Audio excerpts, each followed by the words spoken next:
आप लोग माननीय सम्राट चौधरी से मंच पर आ गए हैं। आपसे निवेदन है असरगंज ग्रामवासी उप मुख्यमंत्री सह भावी मुख्यमंत्री सम्राट चौधरी जी का स्वागत करेंगे।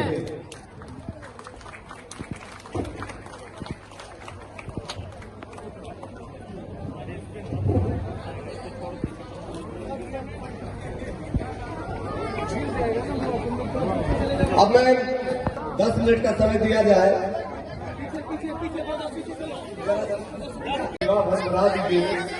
क्योंकि गांव में इस प्रकार का कोई विवाह नहीं है और जहां कहीं भी है तो बहुत अधिक राशि खर्च होता है।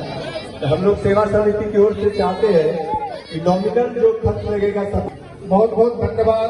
पूर्व वक्ता के रूप में आपने पूर्व विधायक राजीव भैया का उद्घोषण सुने। मेजबान है, आप लोग शांति से बैठ जाइए, अच्छा रहेगा। इस मंच पर उपस्थित तारापुर विधानसभा के पूर्व विधायक बड़े भाई वो आवे और इस समय और वक्त कराता है, लेकिन मैं विधायक सबका हूं, ये ध्यान रखिए। हमारा दायित्व है राज्य के सभी इलाके का विकास करें और राज्य के साथ साथ इस बिहार को समृद्धि के रास्ते पे ले जाना है।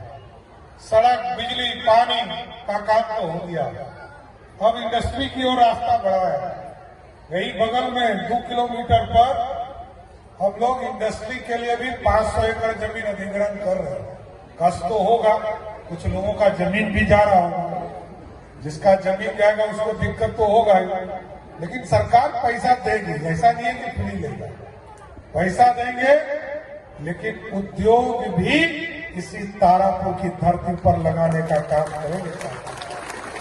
तभी तो आप बाहर नहीं जाना बंद करेंगे। अब तो दुनिया में देख रहे हैं, जिधर देखिए उधर बम चल रहा है। 44 देश युद्ध में लगा हुआ है। यूक्रेन पिछले 4 वर्षों से युद्ध लड़ रहा है। यहाँ राजीव जी बैठे, इनकी बेटी जा रही थी, मैंने मना किया था मत भेजो। बाद में एयरलिफ्ट करके प्रधानमंत्री जी को लाना था। तो साथियों, दुनिया से लौट के आने का समय है। दुनिया को और देश को हमने समृद्ध बनाया है। अब इस भारत के बाद अब इस बिहार और इस तारापुर को समृद्ध बनाना है। इतना ही आपको आश्वस्त करता हूं। इसलिए मैं तमाम असरगंज वासियों को मैं बधाई भी देता हूं, शुभकामना भी देता हूं और लगातार आपका प्यार मिलता रहे। इस बिहार की समृद्धि के लिए काम करना है, बिहार को आगे बढ़ाना है। और लोगों को सोच थी, लोग कहते थे सोने की चिड़िया था भारत। अब भारत को मोदी जी और नीतीश जी सोने का चिड़िया तो नहीं बना रहे हैं। अब मोदी जी और नीतीश जी ने कहा है विकसित भारत, न्याय के साथ विकास और मेकिंग इंडिया।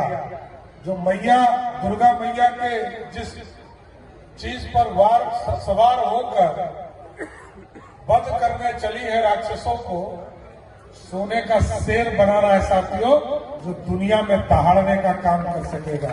इसलिए मैं फिर से असरगंज के तमाम साथी को धन्यवाद देता हूं। आपने आने का मौका दिया। सभी लोगों को मैं फिर से बधाई देते हुए अपनी बातों इस मंच के सामने उपस्थित तमाम भाइयों, बुजुर्गों, नौजवान साथियों, छोटे छोटे बच्चों, माताएं, बहनों, माँ दुर्गा के इस पर्व में चैती दुर्गा माँ की पूरी असीम कृपा बनी रहे सरगंज पर, यही कामना भी करता हूं। और जो आपका आशीर्वाद मिला है मुझे, तारापुर का विधायक मैं पहली बार जरूर हुआ हूं, लेकिन राज्य में बहुत दिनों से मैं काम कर रहा हूं, गंगा के उस पार, कभी विधान परिषद में, और आज आपके विधायक के तौर पर काम कर रहा हूं। इतना जरूर आश्वस्त करता हूं सरगंज के लोगों को कि जितनी अधिक विकास की गति हो सकती है, उतना तारापुर विधानसभा और असरगंज में करने का काम करूंगा। क्योंकि कहा कई साथियों ने हम लोग गिनते थे कि एक्सप्रेसवे 4 लेन हमारे यहां कब बनेगा। अभी सुल्तानगंज से देवघर सड़क का काम भी हमने शुरू कराया। अभी हल्दिया रक्सौल के भी पूरा मैया बजलपुर के बगल से और ये रनगांव के पास से गुजरते हुए आपके ही पूरा बहियार में, आप ही के बहियार में 4 लेन है, एक्सप्रेसवे आया। जे कलकत्ता जाए में रात भर लगे थे, रोड जब नहीं बंद था तो 5 से 6 घंटा में कलकत्ता पहुंची गई। और इस इलाके का डिमांड रहा था कि रेलवे बीच अधर में फंस गया था। रेलवे का भी हम लोगों ने डीपीआर फिर से, क्योंकि अभी हमारे एक साथी बोल रहे थे ना कि सुल्तानगंज में एयरपोर्ट बना रहे हैं। अब सोचो, तोरा घरों के बगल में 4 लेन, तोरा घरों के बगल में एक्सप्रेसवे, तोरा घरों के बगल में रेलवे, और थोड़ा सा दूर 13 किलोमीटर 10 किलोमीटर असरगंज से चलो तो एयरपोर्ट भी तोरा सुल्तानगंज में मिलता। ये बगल में सारी व्यवस्था। इसलिए साथियों, ये संपूर्ण काम करने का मौका हो सकता है आप ही का विधायक के तौर पर मौका मिला तो जरूर पूर्ण रूप से काम किया जाएगा। उस साथी ने बताया कि आपके यहाँ विवाह भवन की जरूरत है, राजीव जी बता रहे थे। अभी मैंने असरगंज के दुर्गा स्थान में एक विवाह भवन बनाने का पैसा दिया है, और लेकिन उसको पिछले वित्तीय वर्ष में मैंने दिया था।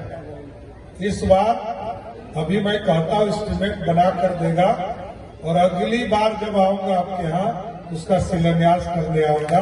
इतना जरूर